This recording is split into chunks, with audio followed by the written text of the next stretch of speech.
Hey guys, and welcome back to my channel. My name is Keisha, and in today's video, as you guys can see in the title, I will be talking about questions asked in banking interviews. I feel like the 2 or 3 videos I did post on my channel about banking and my career, it got a lot of comments, and it still will get like a comment or 2 each month just asking like what to expect and all that stuff. So I decided to come on and just do a continuation of the whole banking thing. People tend to ask me a few questions, so I want to do a little background story of my history in banking. I have been in banking for 5 years. I started off as a teller. I was a teller for a year and a few months. I know it wasn't a year and a half, so I was a teller for a year and a few months.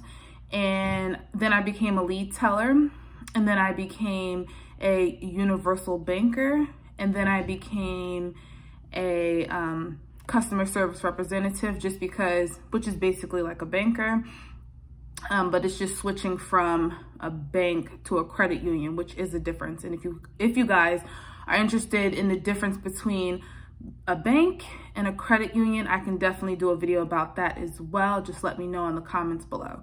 So just to clarify, this video is about a banker interview, not a teller interview. They are different questions.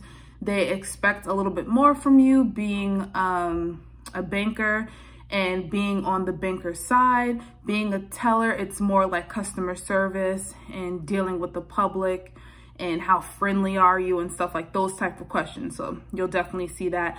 So I just wrote down a few. The first question is probably the most basic, and they probably say this in every job, is why do you want the job? And I feel like in banking, it's a little bit more creative, because I usually say, you know, I've been in banking for a while. This is my X and O's of my teller experience or my lead teller experience or whatever experience you had prior to becoming a banker, because that's what they're looking at. And, you know, just something short and sweet.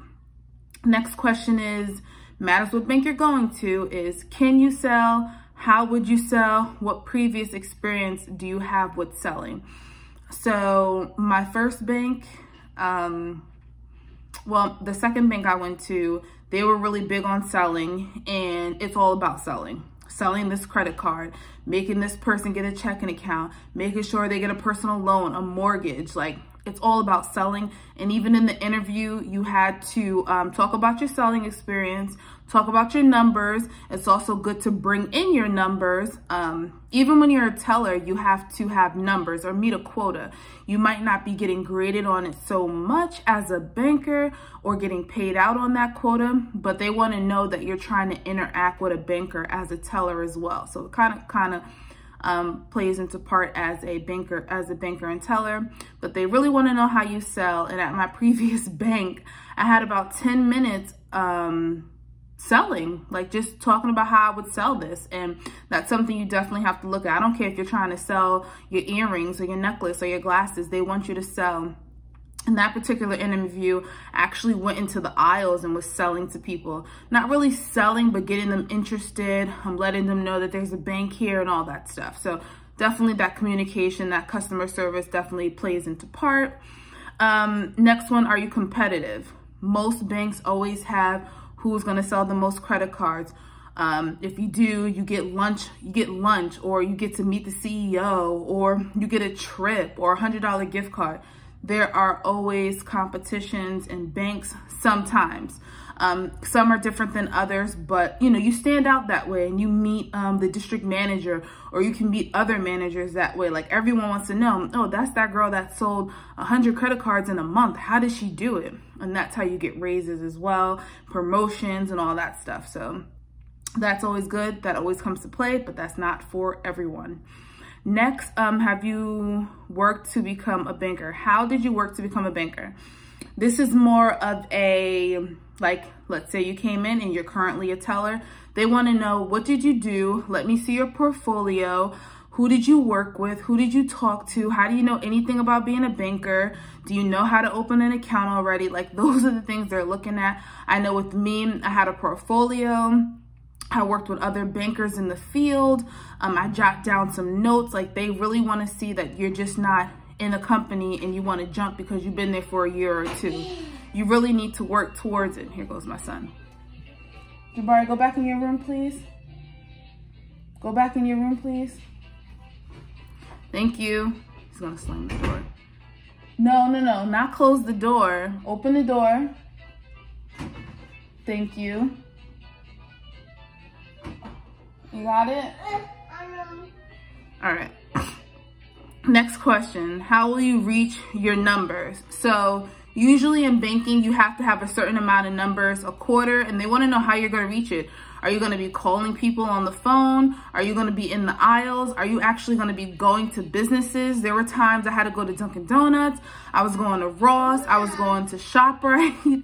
I was going places to, yes, donuts. I was going places so that I can, you know, get my quota and get checking accounts and get savings accounts and get credit cards. Sometimes you do have to leave the office. Next question. Next two questions are my last two questions that I think are more universal, but it's definitely something in banking in general, working with a bank that is really serious, especially with dealing with money, any serious job. So it's how do you deal with a irate customer and how do you deal with criticism? If you're more of like a teller than a learner, with criticism, it's really hard because you get a lot of one-on-ones with the bank. Sometimes it's 2 times a month.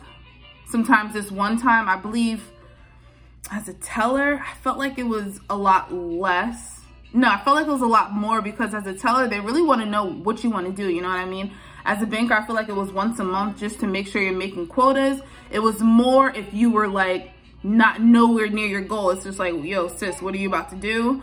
And then dealing with an irate customer. I mean, sometimes you get those every single day. I know I tend to get them very often. And the main thing they're looking at is, can you stay calm? Can you stay professional? Those are like the 2 main things they're really looking at, and that you're apologizing even if it's not your fault, you know. Mama, just, yes? I got them. Just making sure you're being apologetic and all that stuff, even though it's not even your fault and you had nothing to do with it. Sometimes it wasn't even your customer, but they're coming in really mad. So those are really the things they're looking at. Also mandatory, it is always training, and you can't miss training. You really can't like miss a day. Banking training is usually 2 to 3 months, and they're making sure that you're available for those 2 to 3 months, that you can't miss a day, there's no vacation and all that stuff. So hope this was helpful. If you guys have any additional questions, definitely let me know down below. I will catch you guys in my next video. Bye, guys.